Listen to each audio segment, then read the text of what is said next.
mag-check ta karon sa plug no sa washing kung okay pa ba ni siya. So okay ka ni siya. Atong i-check karon kung okay pa ba ang iyang kuan. Kung may resistant guys, tan-awon na nimo ha.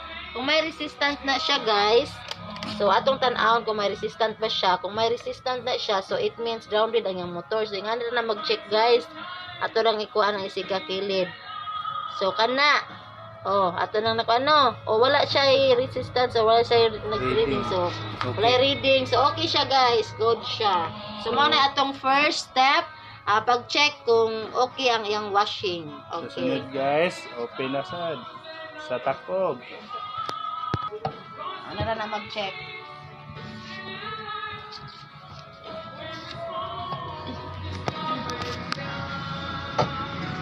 Okay. Ano na? Daghan na repiro nun niya guys. So, nadagan kayo guys. Tagsa-tagsa lang ta guys. Kani sa unahon. Pero mga goods na guys kana.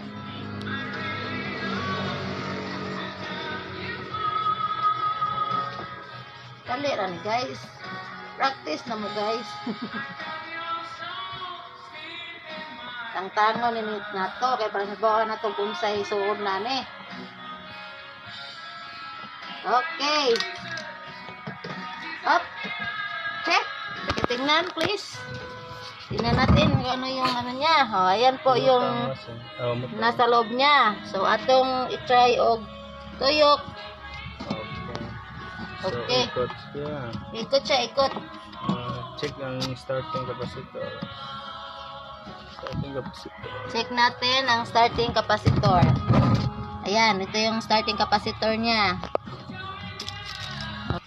Okay guys, sunod na itong buhaton nun, diba na-check na natong plug. So okay siya. Ano siya, na-check na natong plug. So okay siya. So next na itong buhaton, atong i-check ang motor kung wala ba siya ni ungot. Ato na yung Goods. Okay, good siya guys. Wala siya ni ungot. So okay na siya. Sunod, ato na po i-check ni starting capacitor. Kani, ato tan-aon og wa ba siya damage, wa ba siya ni buto, or wa ba siya mga burot-burot.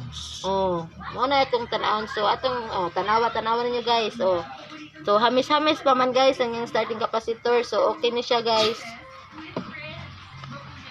So after na to ma-check ang yang motor o grand capacitor, so ato isaksak, ato i-try kung under pa ba yung motor ha.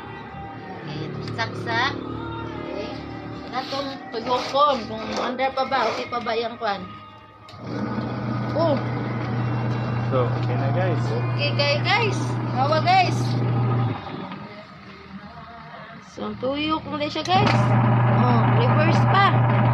Okay kayo guys. Okay, so more na siya guys. Thank you for watching. Check sa washing. Thank you for watching. Bye.